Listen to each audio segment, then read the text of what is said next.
Hey brothers and sisters, Cameron here. I hope that your day is going well. Can I do this? There we go. We can kind of get, I have to get down low. Hope your day is going well. I'm getting a little, what am I getting? Coffee with some milk in it, which is a very rare thing to do because I love my coffee black. But I'm gonna put a little skip thing in here so you can skip this intro if you want to get straight to the video. I got a ton of messages from people asking about the national news that I was in. I was one of 13 abuse survivors that spoke and gave their voice with Hearst Media and reporter Mark Albert. A three-part series that was on national news across the United States, jabbing a punch at Watchtower, interviewing abuse survivors, getting our side of the story, and then going to the headquarters and asking them, what do you think? And of course they declined to answer. But it was a three-part series. I was with 13 other amazing, strong abuse survivors. I'm trying to work on hopefully releasing their footage. If Mark and Hearst Media, if you're watching, please let us drop those interviews. We were there for 4 hours and everyone's story was unbelievable. It was so crazy. I felt like some of the stories went toe-to-toe and were even more crazy than what you heard in Leah Remini's special, Scientology in the Aftermath. Just some crazy shit. You're like, I cannot believe this is happening and I cannot believe this is legal in the United States. But it is. So we're taking punches at Watchtower every which way we can, and I'm happy to be a part of it because it's for all of us now new known brothers and sisters. We're cult survivors, so we're all going through the same struggle. I hope you enjoy. If you're out of the country, that's the main reason why I'm uploading this, is because I had a ton of messages from people from like Canada and outside of the United States, and they're like, it's not playing, and then it's not available in my country from the news sites. They won't let me watch it. So I took time to figure out how to download it in the best quality that I could and upload it so you can see it. This will be the first episode. There's 3, so in the next day or 2, I'll be uploading the next one, and then the next one after that. I would love to hear your comments and feedback. It's just another jab at Watchtower for the abuse that they're causing, which is way worse than the Catholics. Even though I'm working on the bill SB 360, if you haven't heard about it, it's the bill that we're trying to expose Watchtower in all religions and any organization. It could be a cop that's trying to hide sexual abuse by claiming penitent privilege. So we're working on a bill, but this is another video, another jab at Watchtower, and hopefully give them a right hook. And there's some big heavy hitters in here, and these are the videos in its entirety. I have some in behind the scenes. If you're not following me on Instagram, it's at Cameron Fader, Cameron with a K, and you can follow me there. You can see the behind the scenes, and I will be posting these links up on the Facebook page. If you haven't seen that, go like it. I'll leave it in the description and list it on the channel as well. And if you haven't noticed, I'm recording on my phone because all of my gear, my camera and my computer broke a couple months ago, and I've got a GoFundMe. So if any of my vlogs have been any help to you at all, I think I'm in a position to ask for some help and to ask for a couple of dollars you can throw my way, because I will continue for the rest of my life to pour out this kind of content and take as many jabs at Watchtower or any religion that's culty and abuses people, so that way we can make a difference and make the world a better place, because people are going to believe what they're going to believe, religious or not, and I'm not religious anymore. But the most that I can do is go out swinging and putting out as much help and content as I can out there, and try to make the world a safer place by pushing bills and laws and forcing these organizations to make it safer. It will never be 100% safe because they're always lying and manipulating and using people, but at least abuse can't be covered up as easier if we say something about it. It takes a lot of work. It's going to take a butt ton of work, but if you're with me, we're going to fucking do this, and I hope you enjoy this special. Let me know your thoughts down below. Follow me on Instagram, send me a message, and questions. I answer questions through Instagram. If I get enough of them, I make a video about it. I actually have a few that I've coming out soon. So brothers and sisters, I hope you enjoy the first special. These 13 men and women grew up as Jehovah's Witnesses. How many of you are telling your story for the first time on television? I feel honored to be in this room with all of these survivors. Now all adults and living in different cities, we brought them together in California for the largest television group interview of its kind. How many of you have thought about harming yourself? Oh my. None of us had to be, it could have been, I could have had a different life. I was 6. Cameron Torres says he and his mom told the leadership of his congregation, men known as elders, about being sexually abused. And the elders didn't do anything. They said, we would look into this. We'll take care of it. We'll leave it in God's hands. And it's been a quarter century, and they haven't done anything. This organization is a culture that doesn't protect our children. It's dangerous. It's very, very dangerous. You were silenced. Megan Lynn is a fifth-generation Jehovah's Witness who lives in California and spoke to us without her family's knowledge or approval. And then I hope to God they understand that I love them and I'm not doing this because I hate them. I'm doing this because I love children and I want them to be safe, and this is the only way for them to be safe, for us to put ourselves in the front lines. Even if it costs you your family. Yes.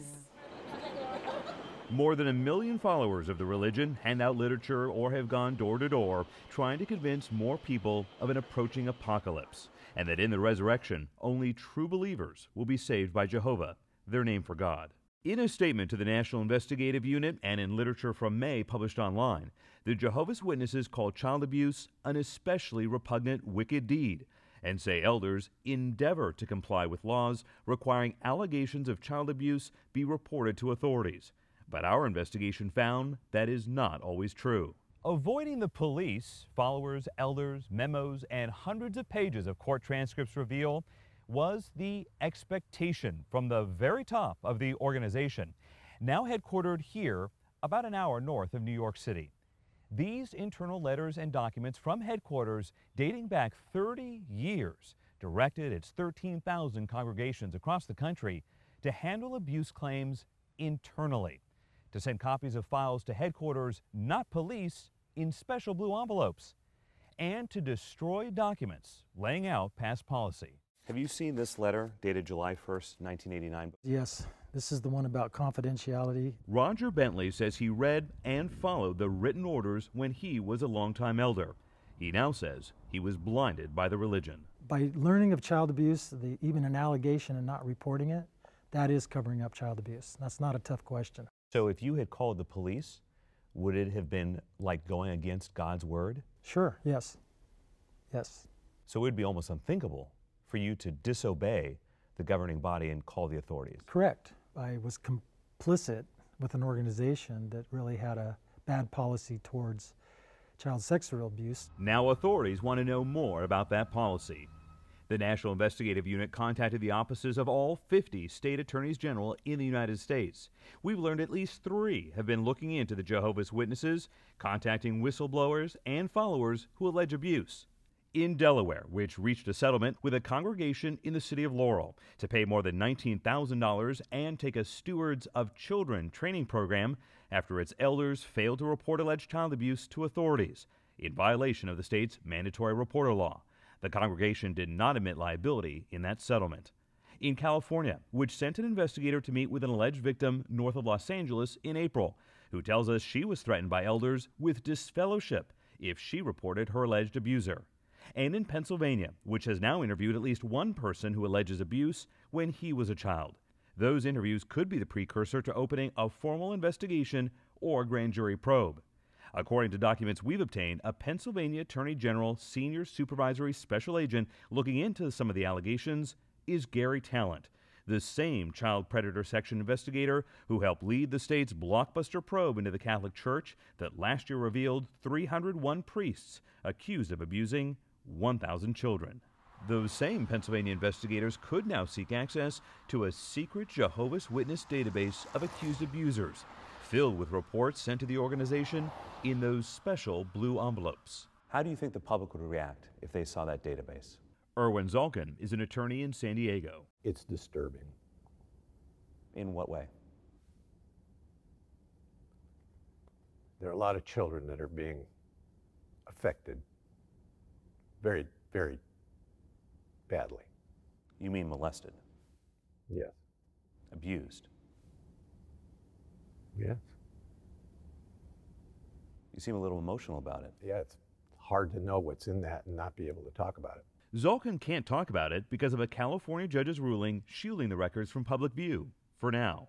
Zalkin's firm, which has also represented Catholic abuse victims, got a decade's worth of documents after a years-long legal battle. But despite a court order, the Jehovah's Witnesses organization is still fighting, appealing to heavily redact the files. You're saying that the Jehovah's Witness organization has been more defiant than the Catholic Church? Yes.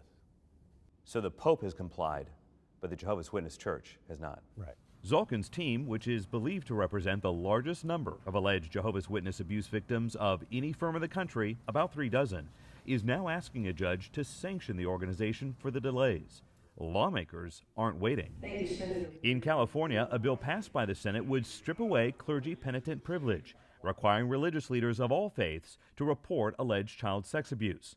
12 states have such a requirement, leaving 38 states with less protection for victims. This exemption has caused a lot of abuse of children. We need to stop it. State Senator Jerry Hill is the bill's sponsor. What we want to do is protect children, and that's what this bill does. How many of you support this type of a bill? Everyone. For the 13 former Jehovah's Witnesses we interviewed, their pain has now become a warning. It makes me sick thinking of all the children that are still in there every single day. It's because of the abuse here. I choose to make poor decisions in life. We need to protect our children. We have an obligation to our children. In Sacramento, California, I'm Chief National Investigative Correspondent Mark Albert. So now you saw it. That was the special. Pretty heavy stuff. I really am grateful to be a part of something like that, to be given the opportunity to speak. It was very brief. That was what was able to be cut down, because we were talking about 4 hours of crazy stories and interviews and cut down into a 7-minute video. The other ones are a little bit shorter. I get why they ran out of time. It was national syndicated news, so we're just grateful to have the opportunity. I'm hoping to share the stories one-on-one, because the stories were unbelievable. Star, Candace Connie was there, I was there. We had Stephanie and Brian, we had Stephen Unthank, Megan and Marissa. There's so many amazing stories, and I thank them for being vulnerable with me. It was such an emotional experience. Like, I had an emotional breakdown at the end of the 4 hours, and I had to walk out for the last 15 minutes of filming because I was in the bathroom splashing water in my face, having an anxiety attack. And everyone who testified and spoke on TV for the first time had anxiety attacks and nightmares for an entire month afterwards. I know I was thankful because I was lucky enough to be able to see a therapist, but a lot of people weren't, so they had to kind of push through that.